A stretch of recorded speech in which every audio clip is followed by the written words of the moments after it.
Hallo liebe GamePro-Leser und willkommen zu unserer neuesten DVD. Wir sind heute in St. Louis Obispo bei Oddworld Inhabitants und hier neben mir steht kein anderer als Lon Lanning und mit dem werden wir gleich mal eine Tour durch seine Firma machen. Hi, I'm Lorne Lanning, President and Creative Director of Oddworld Inhabitants, and I'm going to take Rowan and you on a tour of our studio. The Oddworld Library, and this is where a lot of ideas begin. At the beginning of production, we're heavily referencing books. We have all types of books on all types of subjects, and these are largely like coffee table class photo books of all different types of characters. And material, much of which we don't find at Barnes & Noble. Here's one of my favorite sections, of course. This is corruption, propaganda, and population control, which is the necessary section for the Oddworld Inhabitants reference library. Of course, this one in particular takes up 3 shelves because there's plenty of that going on in the world today. So, got to stay on top of things. And then, of course, all of our film stuff, the Cinefex books, ongoing. We have thousands of books. It sort of represents a lifetime of collection of material, and it's been very important to make sure that you're looking at everything that's available in the world so you can reference things and hopefully not duplicate what's been done before. And let's move on to the editing area. Okay. Josh got much. And there's something I haven't seen in a long time. This is old. This is some old footage somehow Josh is playing around with here on the Avid, and this is our digital Avid editing system, and these were old visualizations that we did for Munch before we actually built the game. This was quite a flashback for us here. I don't know, I'm getting chills. I think we need to move on. Funny times.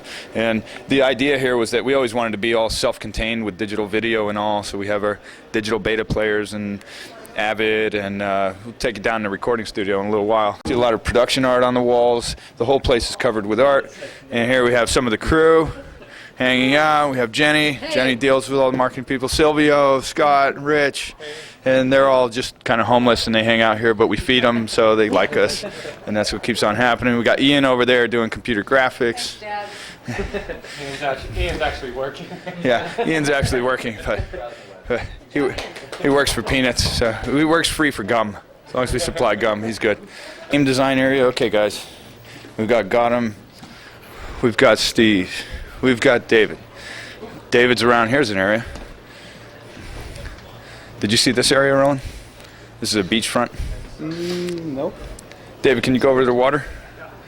So we were really going for big environments on this one. You can tell there's a lot of acreage being covered in this game. A lot of explosives as well. Anyone remembers that? Eric Yo putting it together. Scale. About ready to pass out. Jack. We're doing the Oddworld tour here. And we move into the real-time art department. And we've got Mark and we've got Raj. You guys are on film. This is going to America's Most Wanted. And Matt's working on a new death. Nice. Stranger looks pretty clocked there. Ugh. You doing a new one for the other character as well? Yeah. Nice. Here we go. This is the boss's office. And the boss has been around for a while, and we won't say exactly how long because she'll kill me. But you can tell these are awards all from the film industry and television industry, Clios and Emmys and all kinds of things of that nature, projects, movies she's worked on, gifts from she's worked closely with in the past, and Mick Jagger, and these were all inspiring forces for her in her career previous to Oddworld. And of course Abe, that was a statue that was done in Germany that gets the art of book. We'll find a ton of this art in there. Going in here, here's Mike Reifer. Hello. This is the sort of Oddworld merchandising room. This is all the crazy things that have been built over the years in different territories and different countries and different books that we've been in, and whatever was Oddworld at a different time or another, it's somehow stuffed into this room. Underwear from, I think, Japan with Oddworld characters on it. I don't know. I'm not sure that would actually get anyone laid, but, they made them. And so you could have your very own Abe underwear. And T-shirts, lots of T-shirts, sweatshirts, different awards at different periods of time. And characters, POPs, merchandising materials, all that kind of good stuff.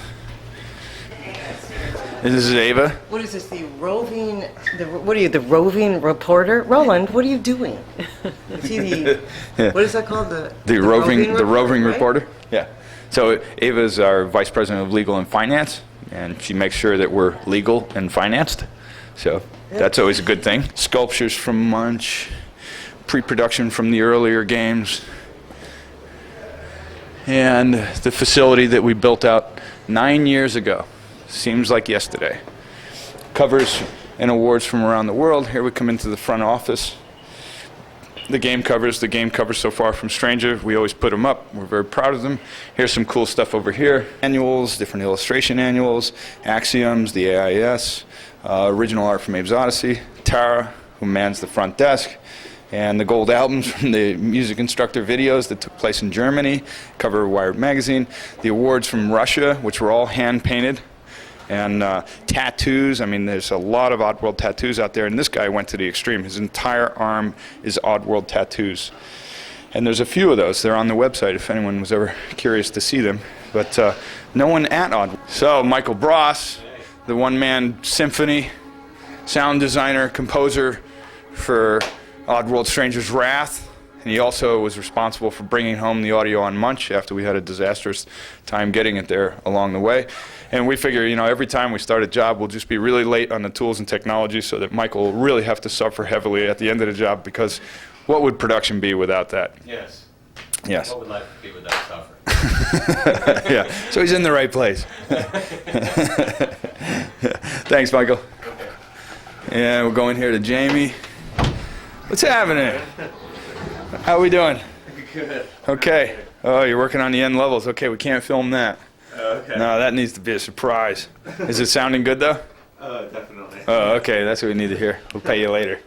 And this is the sound booth, the notorious sound booth, where many things aside from sound have actually happened in this booth. And that's why we have our disco limo lights going on in here. And every voice that's ever been done at Oddworld has ever made it into a game, music video, commercial, whatever it was. If it was done in this booth. And that's why it smells like it does. So, yeah.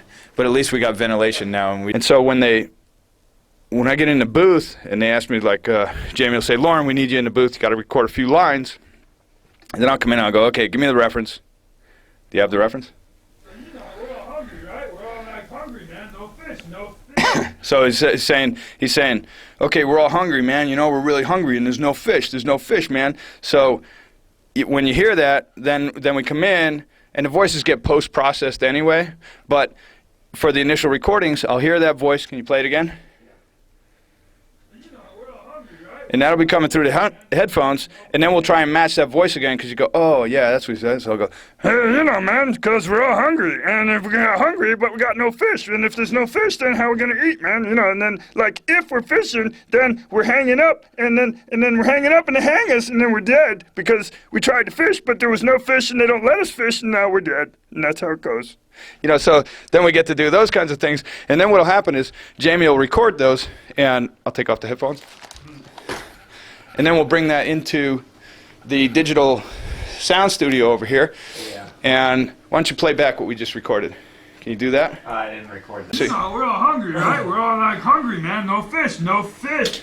Okay, so that's what the natives are saying. Now what he's going to do is that's the original recording, and then he's going to time process it a little, and he's going to shift the pitch. So the length of this recording will stay the same, but the pitch will shift, and it'll become a little more characterized. So it'll be a little less humorous, a little less, in this case, Lorne, or it could have been Michael, or it could have been Steve that were doing the voices, and now it becomes more of a character. So, you know, we're all hungry, right? We're all like hungry, man. No fish, no fish. And so we do that, and it really takes seconds, you know, because these guys are so slick. Get our fish, too. So that's the brief end of the Oddworld tour. We took you around the studio. We didn't show you the bathrooms. You don't want to see that. It's kind of a mess. We didn't show you the kitchen, because there's no food anyway. There's no fish. There's no fish. And here we go.